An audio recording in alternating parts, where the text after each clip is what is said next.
Good afternoon, everybody.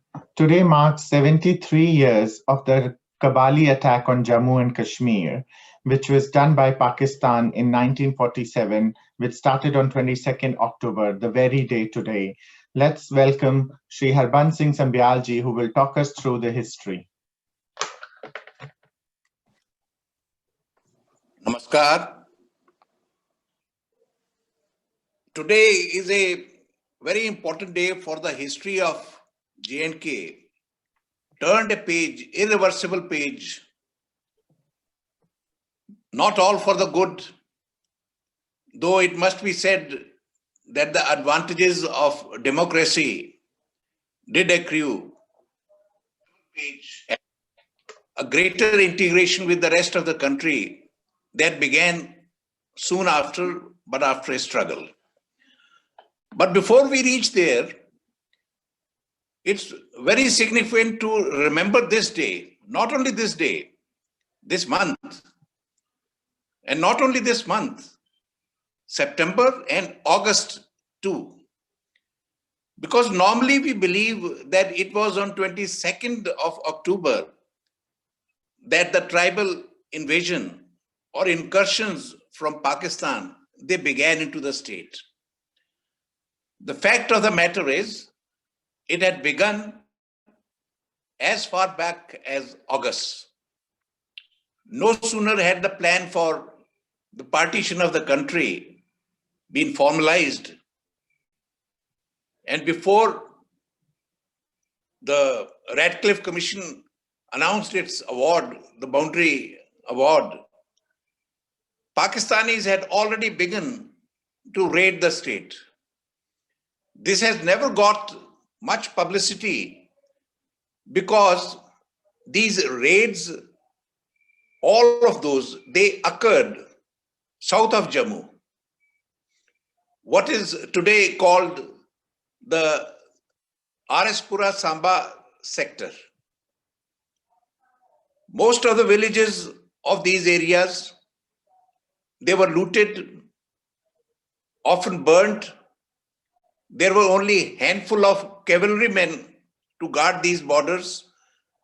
The border post, one of the posts of the cavalry was near Samba, Hiranagar, and one can imagine that what kind of security they could have provided. By the time they reached a trouble spot, the raiders had already plundered, looted, or put on fire and gone back. This had already begun. But since the narrative of 1947 and Jammu and Kashmir is mostly Kashmir-centric, therefore these incursions were either not remembered or not given enough importance.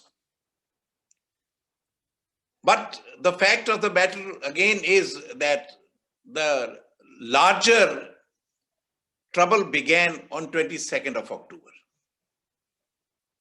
We have heard often at this forum how the betrayal of the state forces, fourth Jack, that led to the Pakistani raiders entering into the state from Dumail.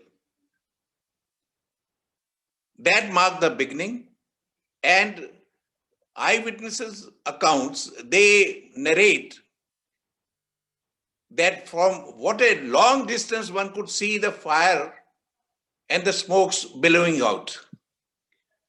Villages burnt, and in Mirpur and Muzaffarabad, both, the civilians put to death, women raped, and whatever could be looted was looted by the invaders. We have also heard the campaign of Brigadier Rajendra Singh, how he put up a stand and how the delay caused by him by blowing up the bridge, Srinagar and in fact the whole of the valley was saved because of that act.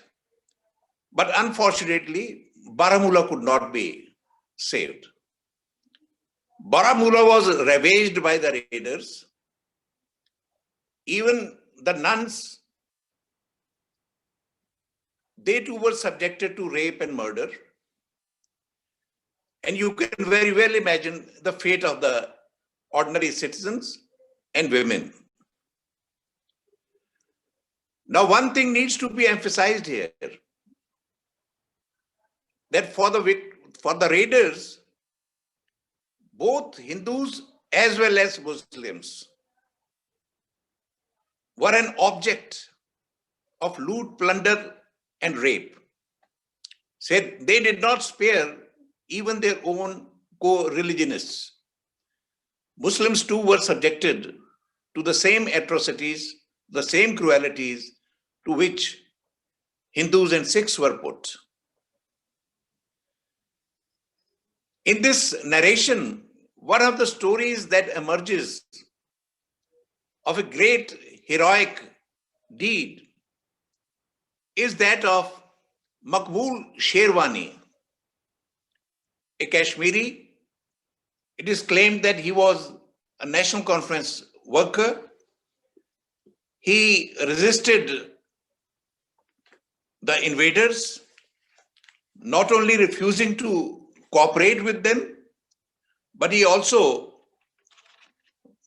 resisted all their attempts in furthering their designs. The end result was that he was dubbed a traitor, tied to a tree, and ruthlessly shot 14 times. It is said that his hands also were nailed, but I'm not sure about that. But one thing is certain, all accounts agree that he was mercilessly beaten up and ultimately shot dead. In fact, he is the first martyr, Kashmiri martyr, during that struggle. Normally we use the word martyr in a very loose kind of manner.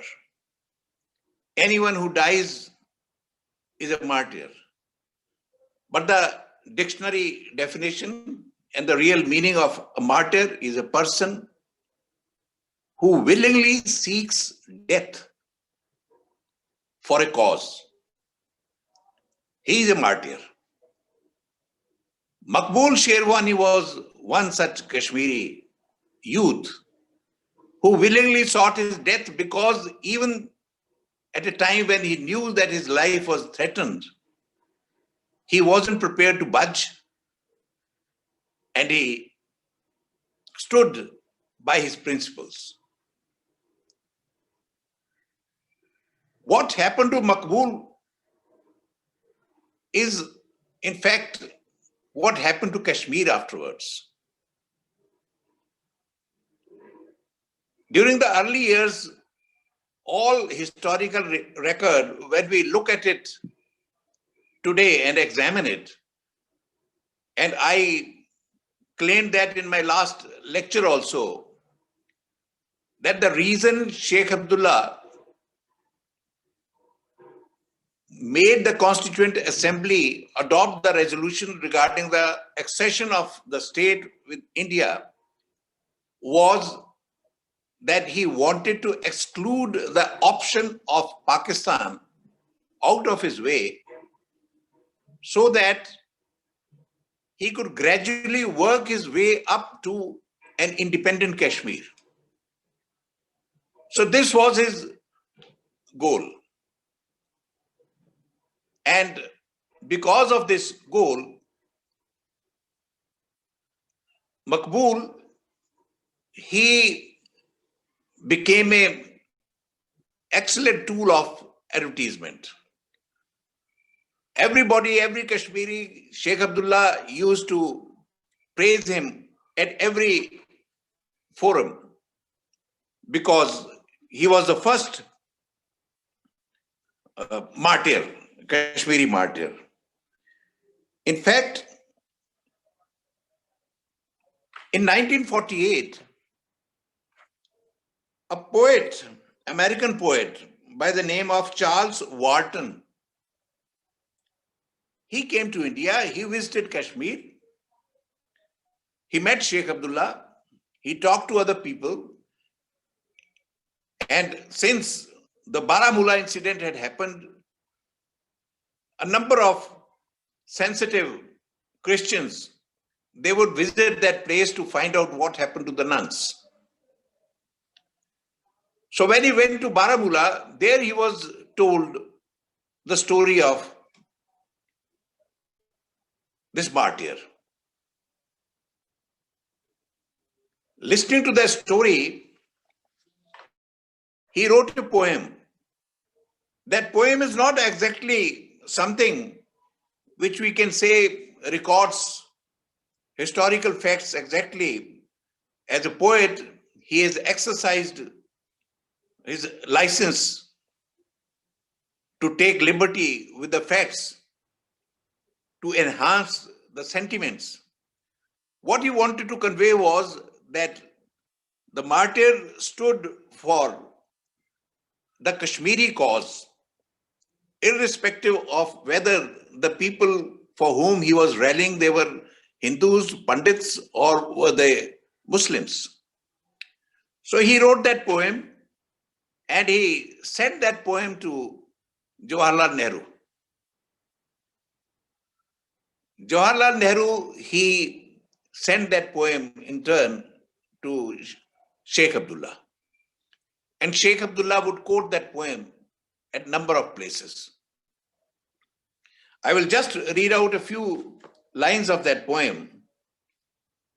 The heading is The Ballad of Mir Maqbool Sherwani, a modern Kashmiri ballad. India has had heroes, her knights and martyrs of old, but the ancient fire burns deep in her, and a tale is still to be told. Mir Maqbool Sherwani was a Muslim of Kashmir, a simple man of the merchant class. No chieftain of mark was here. The savage tribesmen of Pakistan proclaimed it a holy war. With the shout of Allah Akbar that the Mughals had raised of yore, in a torrent they burst the border to ravage and to slay.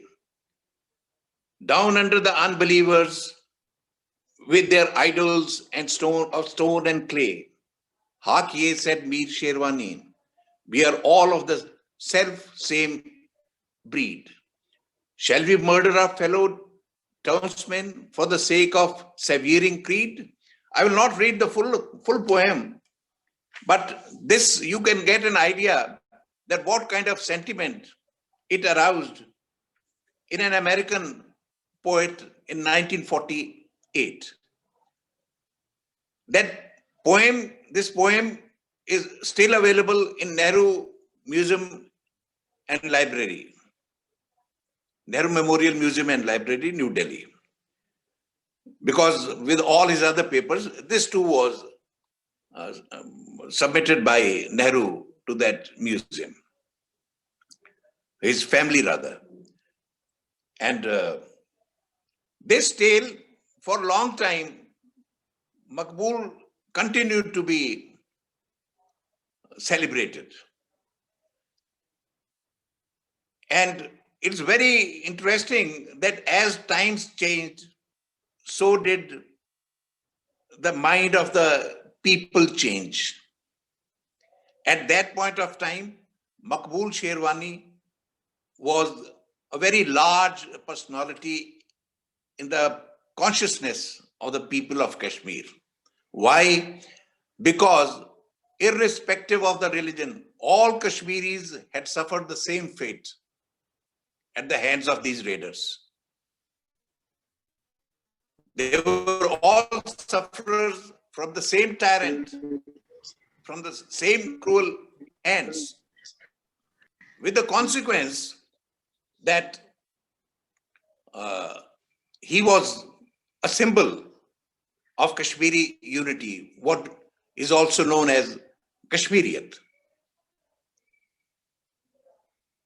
But this lasted only till the 80s.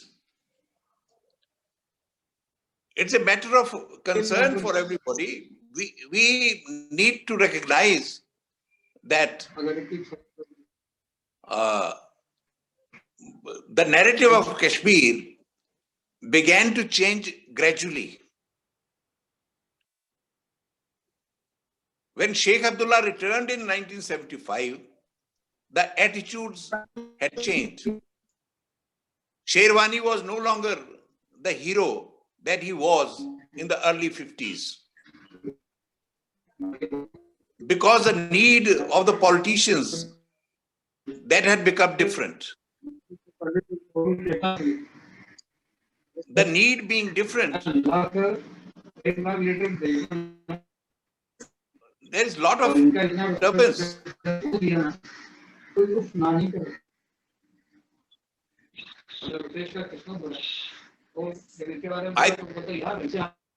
I think somebody needs to be muted. Am I audible now? Hello?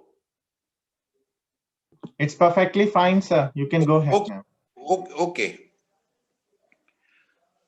After his return, the need of the politicians that changed. The need was, it was very clear in 75 that there is no way that Pakistan can help the Kashmiris either to gain independence or is strong enough to grab Kashmir from India. With the breakup of Pakistan, with the emergence of Bangladesh, it was absolutely clear that Pakistan cannot be of much help to Kashmiris. So whatever arrangement Sheikh Abdullah needed to make, that had to be made internally and with the leaders of India.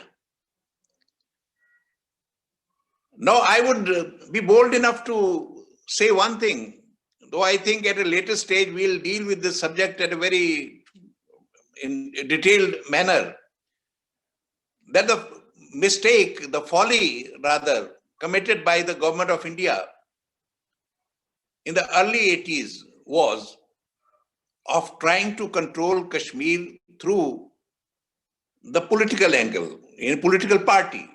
In other words, Congress, the government of Congress should be imposed upon that state. There is absolutely no doubt the elections of 1978, they had made it amply clear that Sheikh Abdullah's National Conference had emerged victorious with a thumping majority. Congress could not represent the Kashmiri sentiment. So thus this clash, but Congress, they had the backing of the government of India, Delhi. The result was that Delhi became overbearing towards the state leadership and the regional party. It was this conflict, who should be controlling the state, that gave an opportunity to Pakistan, and they, having learned their lesson that they cannot directly intervene in Kashmir. They had done that in 1947. They couldn't grab it. They did that in 1965 and they miserably failed. So they used other means, the other means being terrorism.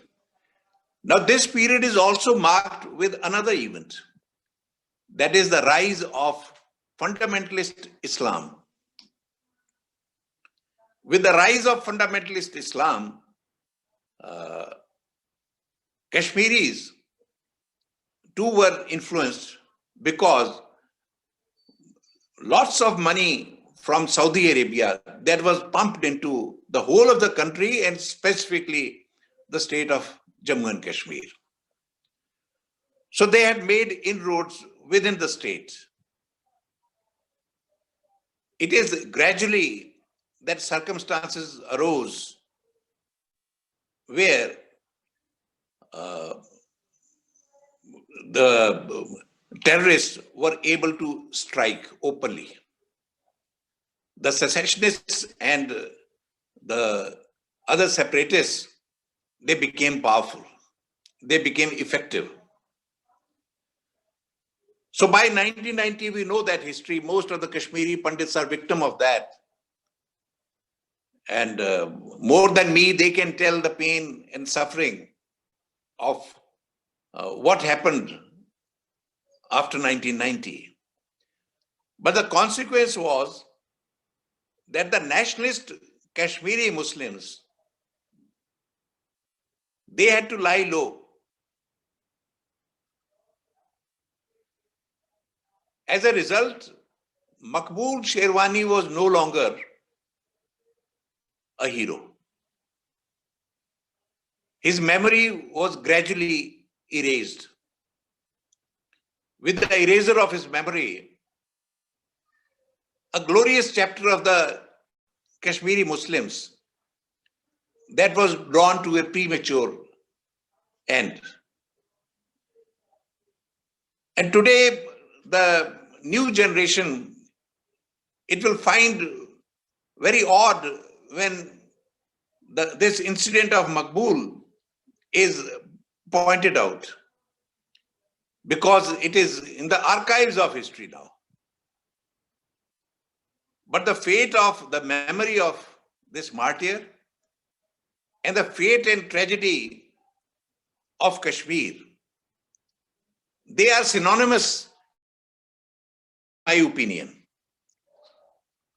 And they should be viewed as such.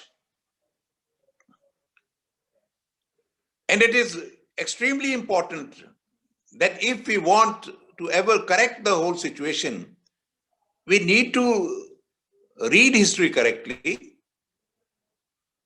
learn lessons from it, and then draw a roadmap. The problem is when religious fundamentalism takes an upper hand, then it becomes extremely difficult to fight it with reason, because the emotion of religion is too strong. And it's not possible for the rationalists to put forth their secular views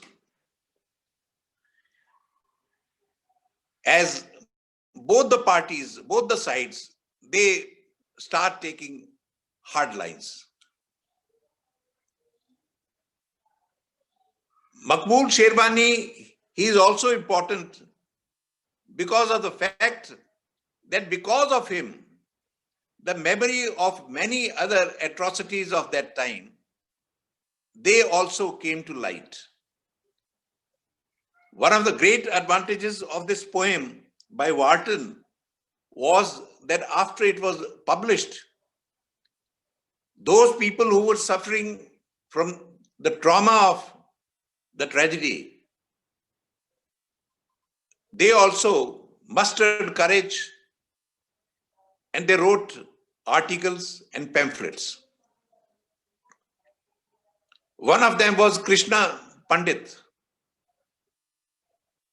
Her husband was Wazir-e-Wazarat, Muzaffarabad. He was killed there. She had somehow survived and then come to the refugee camp. And after a few years, in 1954, she was normal enough. She worked with the refugees, with other women, to bring normalcy to their lives, because the tragedy of our society has been that a woman is a sufferer, whatever may happen, whatever the consequences. So the woman is the sufferer because all the blame is cast on her. Maintaining her chastity is her responsibility. The male members of the society, they forgot that they abandoned their duty, and that is why the females of the society, they were able to unleash atrocity on women. So she worked with such women who were not accepted by their families because they had been defiled by the murderers. And then she also wrote this experience, Memoir of a Survivor. That was first written in 1954. It was again brought out in 2005 by a Delhi publication. And that is how it came to light once again. It was during this period that this poem of Wharton, scholars got interested into it, and while working on their study, they discovered this poem and published it. In this context, I must also add that Kashmir would never have gone to Pakistan for the simple reason that at that point of time, number one, Kashmiri nationalism was extremely strong. Now, don't get confused when we talk about Kashmiri nationalism, that it is some kind of an assault on the Indian nationalism.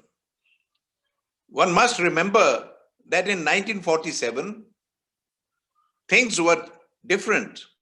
The attitudes were different. Princely states were not integrated with India. They gradually got integrated. So they were, most of them, they had sub-nationalism. If somebody takes an objection to the word nationalism, let me use the word sub-nationalism. So Kashmiri sub-nationalism was very important. Sheikh Abdullah, it is very clear, though at that time we hesitated from saying it, he was absolutely clear in his mind that he would be an independent ruler. He wanted an independent state from day one. All that he needed was, all that he wanted from India was that it should safeguard the state from the onslaught of Pakistan. So having done that, he gradually worked for his goal. In 1945, it needs to be reminded that Jinnah had come to the state. He had come to the state because there was a Kashmir group working from Lahore. It was formed in 1930s. For quite some time, Iqbal also, Dr. Allama Iqbal, he was its president. And interestingly, though today the Ahmadiyya Muslims have been declared non-Muslims in Pakistan, but the founder of Ahmadiyya Islam, he was the greatest supporter of two-nation theory of Jinnah. So he too was a very active member of a Kashmir group working from Lahore.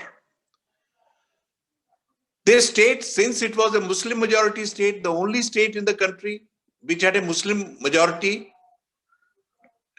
therefore, the effort of Jinnah was that it should also be part of Pakistan. It was a princely state. He knew that a princely state will go either to India or to Pakistan depending upon the will of the Maharaja. But he wanted to consolidate the Muslims in favor of Muslim League. With this intention, he had gone there. And the route then, one must remember, it was not the modern route that Jammu is the gateway of Kashmir. The gateway of Kashmir was northwest from Abbottabad, from Peshawar. So he had driven from that route, then crossing Domail, Baramulla, one would reach Srinagar. So he did not get a very good reception in the state. But finally, there was a group of Kashmiris, because if you remember, National Conference in its earlier avatar, it was known as the Jammu and Kashmir Muslim Conference. Later on in 1938, it had got divided between two groups, and Sheikh Abdullah, the majority, walked with him, and they formed the Jammu and Kashmir National Conference. But the Kashmiri, the other faction, which was mostly led by the Muslims from the Jammu region, Punch region rather, Chaudhry Ghulam Abbas, he was their leader, and he had invited Jinnah. He had arranged a political meeting also near Baramulla. And what happened was that during that meeting, he was hooted by the people and driven out of the venue. This is a fact which is not publicized much, but this is a fact that Jinnah was not allowed to speak in Kashmir. Such was the hold of Sheikh Abdullah. So we shouldn't mistake his hold over Kashmir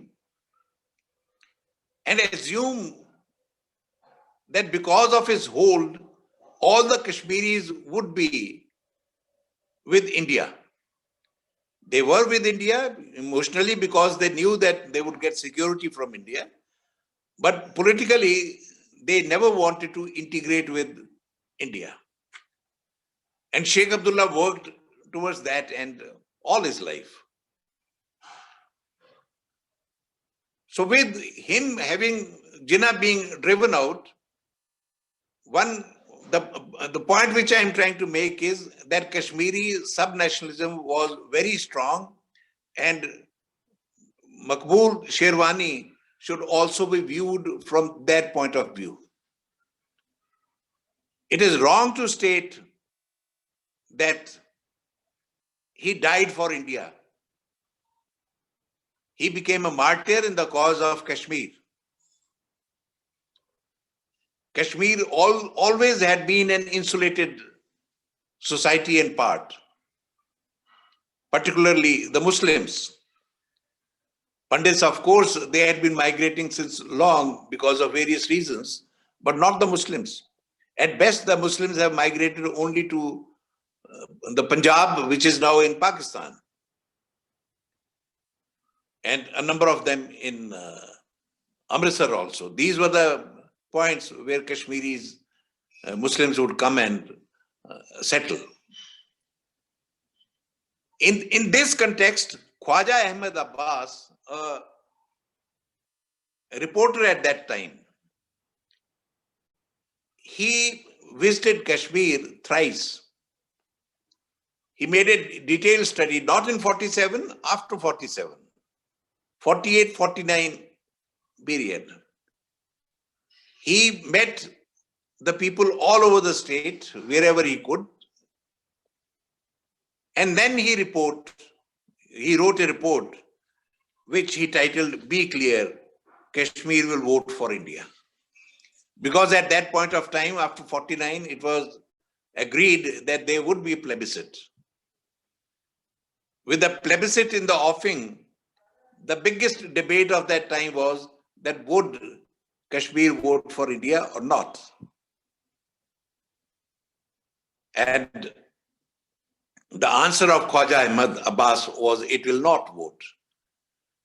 Interestingly, the same conclusion was reached by Alastair Lamb, a historian, who by no means has ever been a friend of India. His study also says that if at that point of time, had the plebiscite been held, then Kashmir would have voted for India. So this being the fact, the question is that why would have Kashmir voted for India? For the simple reason that the memory of the plunder, the rape, the loot, and the atrocities committed by the raiders, even though they were Muslims, was very fresh in the minds of the people. So with that memory, they could not have possibly voted for Pakistan. The only option left for them would have been to stay in India, and with the state integrated to India only on 3 subjects, they were very happy with that situation. It's another matter that the plebiscite could never be held. But it needs to be emphasized that Sheikh Abdullah too never wanted it to be held. The purpose of convening the Constituent Assembly was not really drawing up of the Constitution. Though everybody was pressurizing him that there should be a Constitution and everybody needs to be working within the parameters of that Constitution. But he assiduously avoided that. And this is the way media which he had found, that if the Constituent Assembly is convened and the Constituent Assembly passes a resolution that the accession of the state with India is final, that would be a substitute for the plebiscite.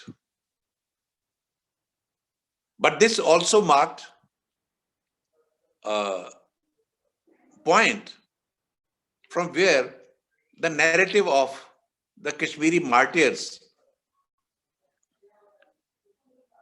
that came to be diluted. Because now the focus gradually was not on the atrocities of Pakistan, the raiders, but on grabbing power, as much power as is possible, and then wielding it without the interference of New Delhi. This explains why over a period of time, the narrative of this martyr got diluted and culminated in total amnesia with the arrival of the jihadist Islam in the country and state in particular. Such people were of no use. They were traitors to their religion. That would be their argument. But it's a glorious chapter in the history of Jammu and Kashmir, and a chapter that needs to be celebrated. Too many martyrs in the state of Jammu and Kashmir. In fact, because of the religious factor, the Kashmiris, when they write, they rarely mention about the atrocities that they suffered at the hands of the Afghans. They conjure up atrocities committed by the Dogras. But the atrocities which have been recorded by neutral observers of that time, they are never acknowledged by Kashmiri Muslims.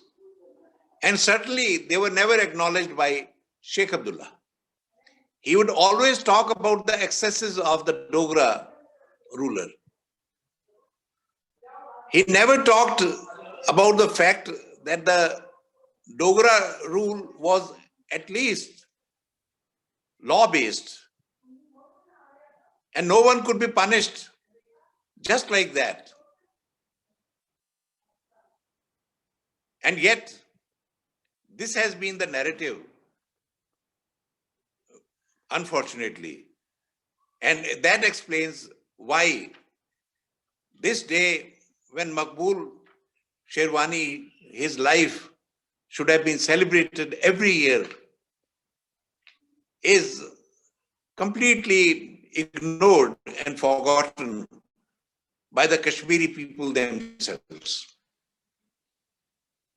International Dogra Society needs to be congratulated for this very reason, that it has at least remembered this martyr and allowed us to talk about him and what happened.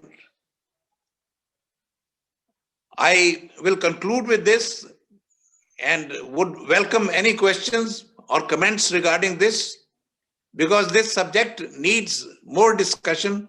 Many more people need to be talking about this subject as well as about the martyr. Thank you very much. Thank you so much for the session, sir. It was really informative, and many facts which I believe not even myself and many who are listening would not know about have learned today. And as you rightly said, there's a lot to know about this topic. A lot needs to be discussed about this topic. I'm sure in future, as you touched upon in our future sessions, we will be going in more details in the history. For today, I think that would be all. And thank you so much.